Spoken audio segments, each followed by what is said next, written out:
Et nous enchaînons tout de suite avec la deuxième partie de Parlons Placement où nous allons faire un focus sur l'assurance vie. Nous allons tenter de comprendre ensemble quel est son rôle et notamment comment on peut l'utiliser tout au long de sa vie. Pour en parler, nous avons le plaisir d'avoir sur le plateau de Parlons Placement Emmanuelle Partouche. Bonjour Emmanuelle Partouche. Bonjour Nicolas, merci. Bienvenue sur le plateau. Vous êtes conseillère en gestion de patrimoine chez bienprévoir.fr et la question que je trouvais intéressante d'aborder avec vous, c'est qu'on parle beaucoup d'assurance vie. C'est souvent présenté comme le placement ou le véhicule d'investissement préféré des Français, et ce malgré des objectifs, des contraintes, des attentes qui peuvent évoluer tout au long de la vie. On n'a pas les mêmes objectifs d'investissement à 20 ans, à 30 ans, à 40 ans, à 50 ans. On peut vouloir préparer sa retraite, simplement mettre de l'argent de côté.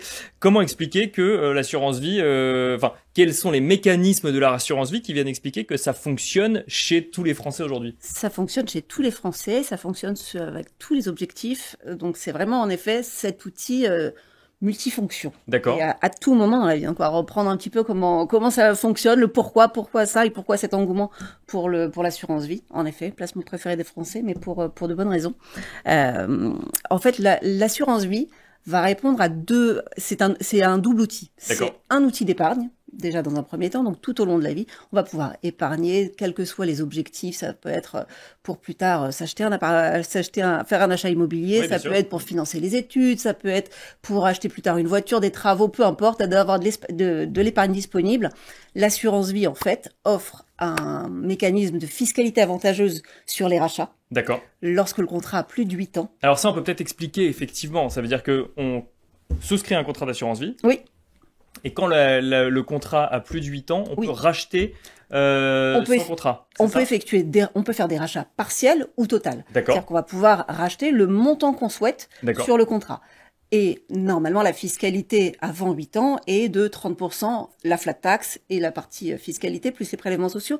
On a une fiscalité de 30% sur la partie de la plus-value. Avant 8 ans. Avant 8 ans. D'accord. À partir de 8 ans, vous avez un abattement sur la plus-value qui est rachetée. D'accord. Donc, pour des personnes seules, c'est 4 600 € de plus-value rachetée, sur lesquels il n'y aura pas de fiscalité. Vous aurez les prélèvements sociaux, par contre, on ne peut pas y échapper. Bien sûr. Et pour une personne en couple, c'est 9 200 €. D'accord. D'accord. Donc, ça va permettre d'optimiser quand même la fiscalité sur toute cette partie qu'on va épargner. Je précise pour les gens qui nous écoutent, quand on parle de rachat de contrat d'assurance vie, c'est sortir l'argent de son contrat Exactement. d'assurance vie. Il n'y a pas d'argent à débourser supplémentaire pour aller récupérer. Non, c'est uniquement on va faire un rachat, on va récupérer une partie de la somme ou toute la somme qu'on aura épargnée. Donc, il y a cet aspect fiscal qui incite d'ailleurs dans une stratégie de gestion qu'on pourrait appeler de bon père de famille à l'ouvrir assez vite son assurance vie pour pouvoir bénéficier de l'avantage fiscal. Exactement. On parlait juste après, mais en effet, plus on va l'ouvrir tôt, plus ce sera intéressant. Je voudrais juste revenir sur le deuxième outil qui en fait un placement très intéressant, c'est la partie successorale. En fait, c'est un excellent outil de transmission. Le meilleur outil de transmission aujourd'hui, c'est que les versements qui sont réalisés avant 70 ans vont permettre d'avoir les sommes qui vont être la somme qui est versée sur le contrat et la somme que représente au décès qui est sur le contrat au décès. Donc avec la plus-value ou la moins-value. Avec la plus ou moins-value, cette somme-là va être transmise aux bénéficiaires hors droit de succession. C'est ça, sans passer par la succession. Sans passer par la succession, si on a fait des versements avant 70 ans, et cet abattement est de 152 500 € par bénéficiaire. D'accord. Donc ça peut permettre, même sur des patrimoines confortables, d'aller pouvoir transmettre, et on peut mettre autant de bénéficiaires qu'on souhaite, des enfants, des petits-enfants, etc. D'accord. Donc ça peut permettre... C'est pas que les enfants. C'est pas que les enfants, ça peut être même un un ami, ça peut être le voisin, ça peut être qui vous voulez en fait. Enfin après il faut que ça reste dans le... faut que ça après, respecte... faut le cadrer avec des professionnels, faut que ça respecte le montant qui doit être réservé pour les enfants. Mais on peut transmettre à qui on souhaite. On détermine les bénéficiaires à l'avance sur le contrat d'assurance vie. Et puis, au cours de la vie, d'ailleurs, on peut modifier les bénéficiaires à tout moment.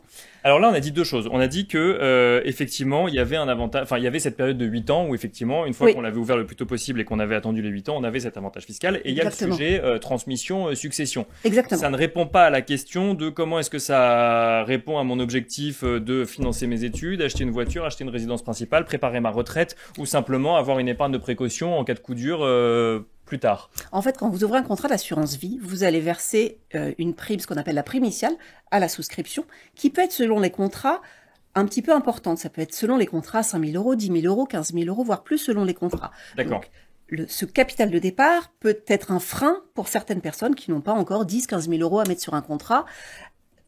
On peut donc, il y a aussi un autre mécanisme qui permet d'ouvrir avec une prime qui est beaucoup moins importante dès le départ, peut-être 1 000 € en général sur des contrats, à partir de 1 000 €, on va pouvoir faire un premier versement, mais à partir du moment où on met en place avec ce versement initial des versements programmés qui peuvent être, on va déterminer le montant, etc. et la périodicité, mais on va pouvoir faire des versements, par exemple, de 100 € par mois, à peu près, et pouvoir se permettre d'augmenter comme ça et de capitaliser et d'épargner dans la durée. C'est la fameuse théorie des intérêts composés, si je comprends bien. Exactement, c'est les intérêts composés. Il n'y a aucun intérêt à laisser son épargne sur un compte courant qui va dormir, qui ne va rien rapporter.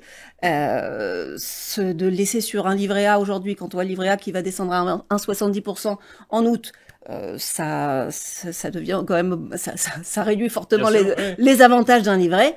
On peut les verser sur un contrat d'assurance vie. On ouvre à partir de 1 000 € ou plus en fonction du capital qu'on a de départ. Mais voilà, ne pas attendre trop longtemps à mettre des livrets au maximum, au plafond, etc. Autant les mettre dans un contrat d'assurance vie. On va gagner sur la fiscalité, sur les rachats, et puis ça permettra ce qui va rester également pour être transmis ensuite. Donc ça va répondre à ne pas attendre, parce que surtout, vous allez avoir comme ce qu'on parlait de la fiscalité sur les rachats qui est avantageuse à partir de 8 ans, c'est la date à laquelle va être ouvert le contrat qui va servir de point de départ. C'est 8 ans depuis l'ouverture du contrat, exactement. Donc peu importe, même si ça a été une somme pas importante depuis le départ. Ce que vous dites effectivement, c'est il faut pas attendre d'avoir des grosses sommes sur mon compte courant pour commencer à épargner. On peut le faire de manière progressive avec des petits montants.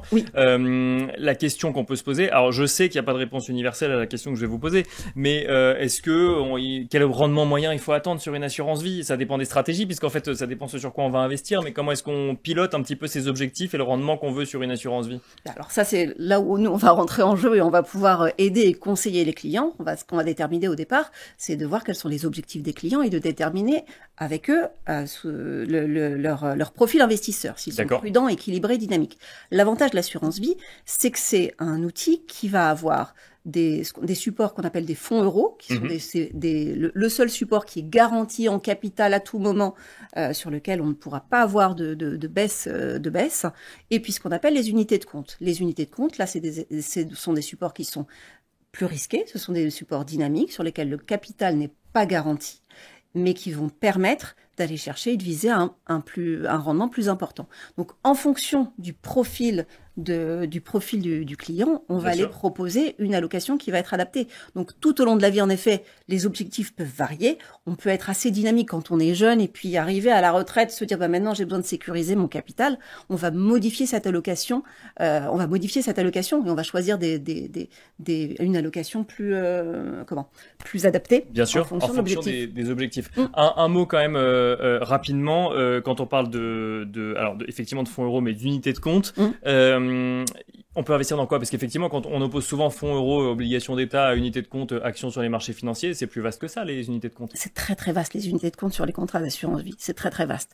Vous avez en effet, dans les unités de compte, vous avez des fonds actions, des fonds obligataires. Même dans les fonds, il n'y a pas seulement d'ailleurs fonds actions ou fonds obligataires. En tout cas, il y a des stratégies différentes, par exemple sur des fonds actions.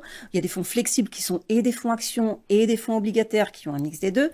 Fonds immobiliers peut-être? Vous avez des supports immobiliers. Vous avez des supports immobiliers de type SCI ou PCI, SCPI aussi également. Vous avez parfois des titres vifs. On peut mettre aussi des actions au sein de son contrat. Ça peut être aussi des trackers. On va mettre un tracker, ce qu'on appelle aussi des ETF. Des ETF, ce qui va répliquer un indice. Donc, on va pouvoir mettre ça aussi à l'intérieur d'un contrat. On va avoir des produits structurés qu'on va pouvoir aussi placer à l'intérieur du contrat. Donc, voilà, les supports sont extrêmement vastes. Ça peut être des fonds de private equity aussi dans un contrat d'assurance. Il y a énormément de supports. Le but pour nous est d'aller déterminer ce qui sera le plus adapté. Vous vouliez... Oui, allez-y. Non, et ce que je voulais ajouter surtout, c'était sur la partie investissement progressif. Donc, on a dit que c'était important de rentrer le plus tôt possible. Parce que surtout, on s'aperçoit qu'il y a deux raisons. L'investissement progressif va permettre quand même de lisser les points d'entrée. Donc, c'est bien de rentrer. Plus on va rentrer tôt, plus on va éviter cet effet de rentrer au mauvais moment sur un point haut, rentrer juste avant le Covid ou juste avant qu'il y ait la guerre en Ukraine. C'est pas forcément, on a une perte importante et en général, il y a une frustration, etc. Donc, il y a un vrai, le fait de faire des versements beaucoup plus tout à fait réguliers va permettre de lisser ses points d'entrée, de moyenner son prix d'achat. Donc c'est une des premières raisons. Et puis aussi, il y a le côté émotionnel. Les clients attendent toujours le meilleur moment en se disant non, c'est pas maintenant. Non, mais qu'est-ce qui se passe? Non, mais il va se passer ça. Non, mais en ce moment, c'est pas le moment. Et retarder, c'est la pire des choses parce que sinon, on le fait jamais. Si on n'investit pas, on n'investit pas. Merci beaucoup, Emmanuelle Partouche, de nous avoir accompagnés dans Parle en placement. Je rappelle que vous êtes conseillère en gestion de patrimoine chez bienprévoir.fr. Et quant à nous, on se retrouve dans un instant sur le plateau de Parle en placement.